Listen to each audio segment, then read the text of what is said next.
Hello everyone, मेरा नाम है नीलज पॉल। मैं एक मैकेनिकल इंजीनियर हूँ। काफ़ी सालों से कंस्ट्रक्शन इंडस्ट्री में मैं काम कर रहा हूँ। मैं इस वीडियो में मेरा खुद का एक्सपीरियंस शेयर किया हूँ। मैं as a piping execution engineer के रोल पे काम कर रहा हूँ इस इंडस्ट्री में, तो इसी के ऊपर थोड़ा डिस्कशन किया हूँ आपको एक बेसिक आइडिया देने के लिए। तो वीडियो में बने रहिए। Thank you. चलिए शुरू करते हैं एक छोटा सा डिस्क्रिप्शन के साथ कि एक पाइपिंग एग्जीक्यूशन इंजीनियर का जॉब रोल क्या डिफाइन करता है। तो basically this job role is defining execution according to the engineering drawing of fabrication and erection of pipes, either it is going on in a workshop or on a open work field. Basically मेरे को काम क्या करना पड़ता है कि मेरे को फिजिकली अटेंड रह के एक टीम को लीड करना पड़ेगा। काम क्या करेंगे हम लोग, जो इंजीनियरिंग ड्राइंग हमको प्रोवाइड किया गया है उसी के ऊपर बेस्ड करके हम लोग काम करेंगे। तो ये कैसे हम लोग करेंगे, एक फॉर्मल और कैलकुलेटेड वे में इस एग्जीक्यूशन को हम लोग करेंगे काम को कंप्लीट करने के लिए। तो ये मेरे लिए मैटर ऑफ इंटरेस्ट था कि मैं पाइपिंग को लेके परस्यू किया हूँ। आप लोग चाहे तो स्ट्रक्चर को भी लेके परस्यू कर सकते हो अपना कैरियर। ये दोनों के लिए एग्जीक्यूशन इंजीनियरिंग रोल अवेलेबल है। अब ये क्या हो जाता है कि एक मेन डिफरेंस इधर क्या आ जाता है कि हम लोग जो मटेरियल के ऊपर काम करते हैं वो मटेरियल सिर्फ चेंज हो जाता है। जैसे मान लीजिए मैं पाइपिंग एग्जीक्यूशन इंजीनियर के तौर पे काम किया हूँ, तो मैं तरह तरह के पाइपिंग के ऊपर काम किया हूँ। अगर आप स्ट्रक्चर में जाइएगा तो आपको बीम्स को लेके, चैनल्स को लेके, एंगल्स को लेके या तरह तरह के हॉलो सेक्शन है उनके ऊपर काम करना पड़ेगा। तो वीडियो में आगे जो मैं बात करूँगा वो दोनों के लिए, पाइपिंग एग्जीक्यूशन इंजीनियर के लिए भी और स्ट्रक्चर एग्जीक्यूशन इंजीनियर के लिए भी, दोनों के लिए सेम ही रहेगा। तो जैसा कि मैंने आपको कहा कि आपको एक टीम लीड करना पड़ेगा, तो पहले हम लोगों के मन पे एक ही क्वेश्चन आता है कि ये टीम कैसे कॉन्स्ट्रक्ट होता है। तो एक छोटा सा मैं आइडिया दूंगा, एक बेस लाइन में पकड़ूंगा इस टीम को कॉन्स्ट्रक्ट करने के लिए, आप लोगों के अंडरस्टैंडिंग के लिए। तो ये टीम दो पार्ट में हम लोग डिवाइड करेंगे। एक आ जाएगा टेक्नीशियन ग्रुप, दूसरा आ जाएगा non technician group. Technician group में कौन कौन डेजिग्नेशंस आते हैं, पहले आ जाएगा फीटर, दूसरे नंबर पे आ जाएगा ग्राइंडर, तीसरे नंबर पे आ जाएगा वेल्डर या टेक वेल्डर। नॉन टेक्नीशियंस में पहले नंबर पे आ जाएगा रीगर्स, दूसरे नंबर पे आ जाएगा हेल्पर्स। अभी ये जो टीम जो आप कंस्ट्रक्ट करेंगे या टीम जो आपको अलॉट होगा, ये नंबर ऑफ टीम्स या नंबर ऑफ मेंबर्स आपके टीम पे, ये डिपेंड करता है वर्क स्कोप के ऊपर, आपको कितना काम अलॉट किया गया है उसके ऊपर। अब आप लोगों के मन में क्वेश्चन आएगा कि पाइपिंग के लिए क्या होगा, स्ट्रक्चर्स के लिए क्या होगा। तो दोनों के लिए सेम ही रहता है। आप मटेरियल जो है, मैं पहले भी बोला कि मटेरियल जो जिसके ऊपर आप काम करोगे वो चेंज हो जाता है। तो पाइपिंग और स्ट्रक्चर दोनों के लिए ये टीम सेम ही रहेगा। अब जो नया आदमी है, जो नया पर्सन्स है, ये सब डेजिग्नेशंस के बारे में पहली बार सुन रहे हो, तो उनके लिए मैं बोल देता हूँ कि इन डेजिग्नेशंस के ऊपर मैं एक अलग से वीडियो अपलोड कर दूंगा आप लोगों के अंडरस्टैंडिंग के लिए। अभी के लिए इस वीडियो में मैं इंक्लूड नहीं कर रहा हूँ क्योंकि वीडियो बहुत लंबा हो जाएगा। तो चलिए दूसरा पॉइंट में आते हैं। तो दूसरा पॉइंट है कि कौन कौन सा पार्टीज इन्वॉल्व रहता है एक प्रोजेक्ट में।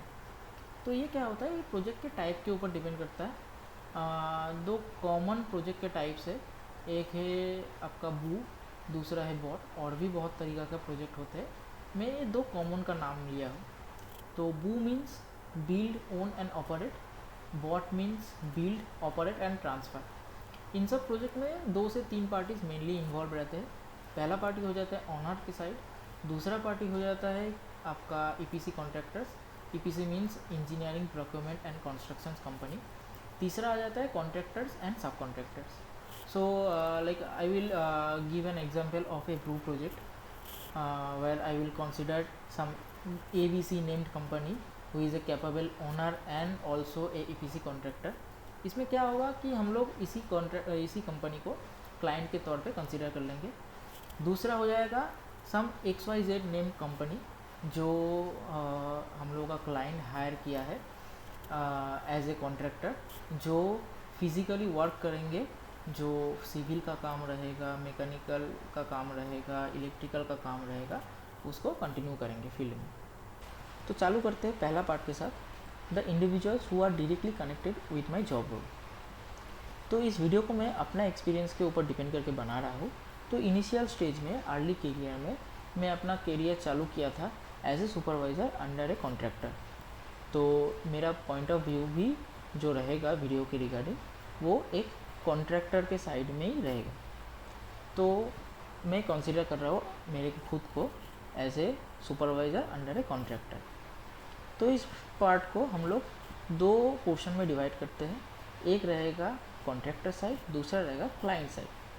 कॉन्ट्रैक्टर साइड में फर्स्ट पर्सन जो आते हैं वो होते हैं आपका मैनेजर या कोऑर्डिनेटर, जिनको हम साइट टर्म्स में RCM या साइट इंचार्ज के नाम पे जानते हैं। इनका रोल क्या रहता है आपके साथ, आपको जो स्पेसिफिक एरिया के ऊपर काम करना है, जो वर्क फ्रंट अवेलेबल है उसके बारे में गाइड करना, आपको इंजीनियरिंग ड्राइंग प्रोवाइड करवाना और आपके इनिशियल स्टेज के काम को इनिशिएट करने के लिए एक इनिशियल टीम देना, एक पहला टीम देंगे आपको। दूसरा आप एक सिंगल पॉइंट ऑफ कांटेक्ट रहेंगे आपके टीम के साथ और आपके RCM के बीच में। तीसरा द टीम जिसको आप लीड करेंगे एक ऑनगोइंग प्रोजेक्ट में। चौथा QA/QC पर्सन। ये कौन है, आप जो प्रोजेक्ट के ऊपर काम कर रहे हो वो प्रोजेक्ट एक स्पेसिफिक इंटरनेशनल कोड को फॉलो करता है। तो उस कोड के रिगार्डिंग, उस कोड को रिस्पेक्ट में रख के प्रोजेक्ट में जो काम होगा उस काम के इंटीग्रिटी को चेक करने वाले ये QA/QC पर्सन ही होते हैं। लास्ट में आते हैं सेफ्टी पर्सन।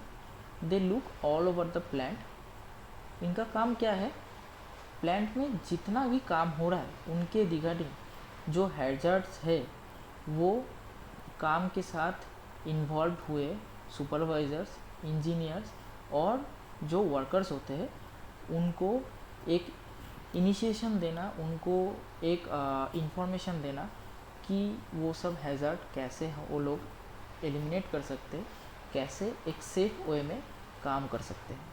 तो क्लाइंट साइड से पहला पर्सन जो डायरेक्टली कनेक्टेड रहते हैं आपके साथ वो है जॉब रिस्पेक्टिव इंजीनियर। इनका काम क्या है, आप और आपका जो टीम है वो जो काम करेंगे उनका एक प्रॉपर ओवरसीइंग करना, प्रोजेक्ट टाइमलाइन के साथ आपका जो ट्रैक रिकॉर्ड है उसको चेक करना, कोई नया मॉडिफिकेशंस या लाइन में कोई नया रिवीजन आया है ड्राइंग में वो प्रोवाइड करना, कोई शूट एट साइट पोजीशंस आता है या कोई प्रॉब्लम आता है तो उसको रिजॉल्व करके आपको एक नया सजेशंस देना। दूसरा सेफ्टी पर्सन। इनका काम सेम रहता है जो हर एक सेफ्टी पर्सन का काम रहता है, पूरा प्लान को जो हैज़ार्ड हो सकता है, जो इंसिडेंट हो सकता है उसको आइडेंटिफाई करके एलिमिनेट करना। तो दूसरा पॉइंट में आते हैं। दूसरा पॉइंट ये है कि what are the basic skills you required. तो पहले आ जाते हैं, पहले में आता है आपका इंजीनियरिंग ड्राइंग रीडिंग। तो आपको जो बेसिक इंजीनियरिंग ड्राइंग होता है ये ऑर्थोग्राफिक व्यू देखना या ऑर्थोग्राफिक प्रोजेक्शंस देखना, ये सब समझना मतलब आना चाहिए। इसमें क्या होता है कि हम लोग फील्ड में जो ड्राइंग यूज़ करते हैं जैसे हो जाता है कि आइसोमेट्रिक ड्राइंग या जनरल अरेंजमेंट ड्राइंग या कोई आपको क्रॉस सेक्शनल व्यू दिया गया है इक्विपमेंट का, तो ये समझने में कैसे आसानी करता है कि कोई डायरेक्शन हो गया, फिर आपका डॉटेड लाइन हो गया, सेंटर लाइन हो गया, ये सब समझने में बहुत आसानी होती है। फिर होता है क्या आपका बेसिक इंजीनियरिंग नॉलेज। तो बेसिक इंजीनियरिंग नॉलेज में कुछ जगह में जैसे काम पे आता है, जैसे लोड कैलकुलेशन हो गया, कैंटिलीवर बीम हो या सिंपली सपोर्टेड बीम हो इसके ऊपर, फिर उसका फ्री बॉडी डायग्राम बनाना आपका। फिर आ जाता है कि कुछ वाइब्रेशंस हो रहा है तो वाइब्रेशंस का कुछ बेसिक कैलकुलेशन, थर्मल एक्सपेंशंस का कुछ बेसिक कैलकुलेशन, ये सब। फिर आता है कि वर्बल कम्युनिकेशन। आपका वर्बल कम्युनिकेशन बहुत ही अच्छा होना चाहिए, क्योंकि क्या होता है कि आपको और आपके टीम के बीच में एक रिलेशन बना के रखना चाहिए और ज़रूरी भी होता है काम के लिए। तो आपका वर्बल कम्युनिकेशन बहुत ही अच्छा होना चाहिए। लास्ट में आते हैं कि कुछ सॉफ्टवेयर बेसिक रिक्वायरमेंट होता है, जैसे हो जाता है कि ऑटोकैड 2D आपको अगर आता है तो वो बहुत बेसिक रिक्वायरमेंट होता है। रिक्वायरमेंट भी नहीं है, आपको मान लीजिए कुछ फील्ड में ज़रूरत पड़ा कि आपको कुछ शूट एट साइट ड्राइंग बनाना पड़ सकता है तो उसके लिए। तो मेरे एक्सपीरियंस से मैं बोल सकता हूँ कि ज़्यादा क्वेश्चन एज ए फ्रेशर आप ज्वाइन कीजिएगा कोई कंस्ट्रक्शन फील्ड में, वो भी कोई कॉन्ट्रैक्टर के अंडर में, तो इतना कुछ क्वेश्चंस नहीं पूछा जाता है उनको। ज़्यादा कुछ बोले तो सिर्फ ड्राइंग देखना आना चाहिए, ये एक बेसिक रिक्वायरमेंट रहता है इस फील्ड में जॉब पाने के लिए। बाकी आप पूरा जो एक्सपीरियंस होगा वो आप गैदर कीजिएगा और गेन भी कीजिएगा इसी फील्ड में।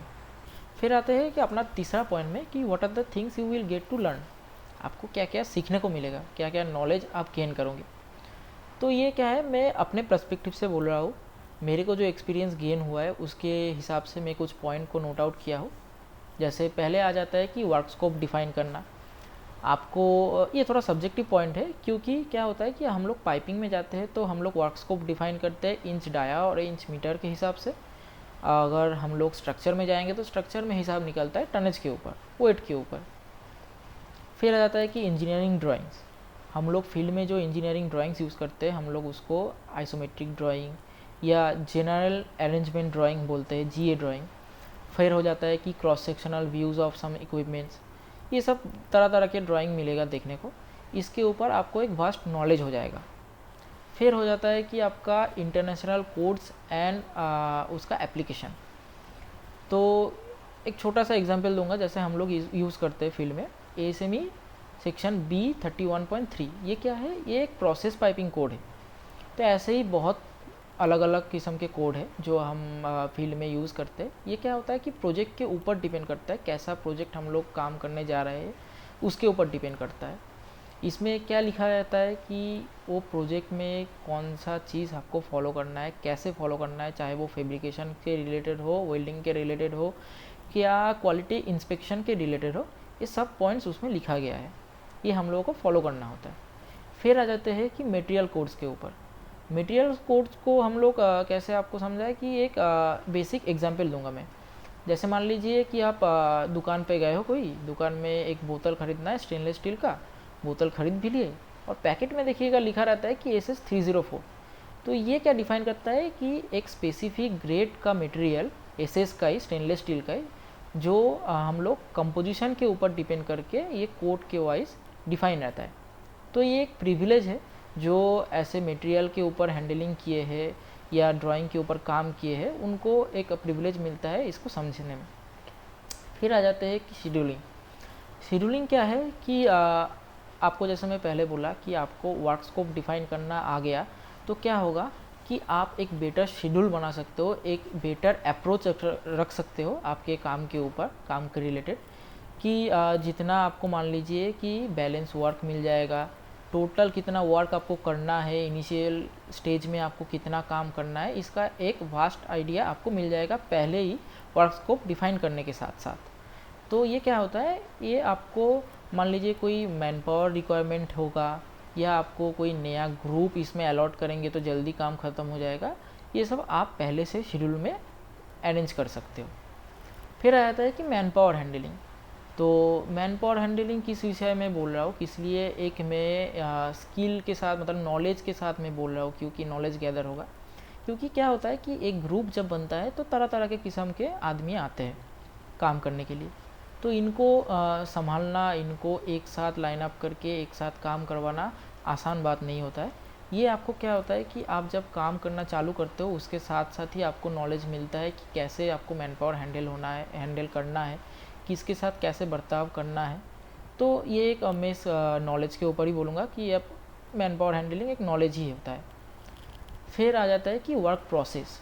वर्क प्रोसेस क्या होता है कि मान लीजिए आप जो काम कर रहे हो, जैसे मान लीजिए मैं एक एग्जांपल के तौर पे बोल रहा हूँ कि मैं काम कर रहा हूँ पाइपिंग के ऊपर, लेकिन पाइपिंग जो कर रहा हूँ वो जिस प्रोजेक्ट के रिलेटेड है उस प्रोजेक्ट रिलेटेड आपको एक नॉलेज भी मिल जाता है कि ये पाइपिंग जो कर रहे हो ये गैसियस लाइन का है या लिक्विड लाइन का है, कौन सा उसमें फ्लूइड जा रहा है, वो कौन सा मतलब फेज़ में रहता है, लिक्विड फेज़ में रहता है कि सॉलिड फेज़ में रहता है, सॉलिड फेज़ तो नहीं होगा, लिक्विड फेज़ रहता है या गैसियस फेज़ रहेगा, इसमें आपको एक नॉलेज मिलेगा। फिर आपको क्या आता है कि लास्ट में आता है रिपोर्ट मेकिंग। रिपोर्ट मेकिंग क्या है कि ये बहुत ही इम्पोर्टेंट होता है, क्योंकि क्या है कि आपको एक सिस्टमेटिक वे पे ये चालित करता है। मतलब मान लीजिए आप एक काम किए, मान लीजिए आप फिटअप करवाए आपके टीम के साथ, वो फिटअप का वेल्डिंग भी करना है, तो उस टाइम पे आप क्या करेंगे कि इंस्पेक्ट करवाएंगे क्वालिटी इंस्पेक्टर से ये फिटअप सही हुआ है कि नहीं हुआ है। फिर आप जब वेल्डिंग करवाने जाओगे क्वालिटी इंस्पेक्टर से आप डिस्कस करोगे कि जो वेल्डर इसमें वेल्डिंग मारेगा वो क्वालिफाइड है कि नहीं है। तो ये जो प्रोसेस है, ये प्रोसेस के साथ साथ आपको एक फाइनली एक रिकॉर्डेड डॉक्यूमेंट भी चाहिए होगा जो आपको सबमिट करना होता है प्रोजेक्ट एंड में। तो एक रिकॉर्ड डॉक्यूमेंट आपको हर टाइम बनाने के लिए ये याद दिलाते रहेगा कि एक रिपोर्ट कितना ज़रूरी होता है, कि हर एक छोटा छोटा पॉइंट को नोट डाउन करके एक डॉक्यूमेंटेड वे में आपको अप्रोच करवाता सिखाता है। तो ये जो मैं इतना पॉइंट बोला, इसमें से कुछ कुछ पॉइंट्स आप लोगों में से किसी किसी को नया नया लग सकता है, जो मतलब फ्रेशर है, इस लाइन पे ज्वाइन करने के लिए जा रहे हैं, उनके लिए तो एकदम ही नया होगा। तो मैं बोलना चाहूँगा कि ये सब पॉइंट को मैं अलग से डिफ़ाइन कर दूँगा अलग एक वीडियो में। एक बेसिक नॉलेज देने के लिए ये वीडियो बना रहा हूँ, तो मैं इसको ज़्यादा बड़ा नहीं करूँगा। एक अलग से वीडियो हर एक टॉपिक के ऊपर मैं अरेंज करके अपलोड कर दूँगा आप लोगों के लिए। फिर आते हैं कि how to approach for this role, फिर दिस स्पेसिफिक जॉब रोल। तो ये क्या होता है कि मैं मेरे एक्सपीरियंस के हिसाब से शेयर कर रहा हूँ ये डिटेल्स, कि अगर आपको एकदम ग्राउंड लेवल से सीखना है, एकदम फिटर लोग कैसे काम कर रहा है, क्या क्या हिसाब वो लोग कैलकुलेट करके लगाते हैं, तो मैं बोलूँगा कि आपके पास एक ऑप्शन है, बढ़िया ऑप्शन है कि कॉन्ट्रैक्टर में आइए। कॉन्ट्रैक्टर में एकदम ग्राउंड लेवल से इन लोगों के साथ हाथ में हाथ मिला के सीखिए।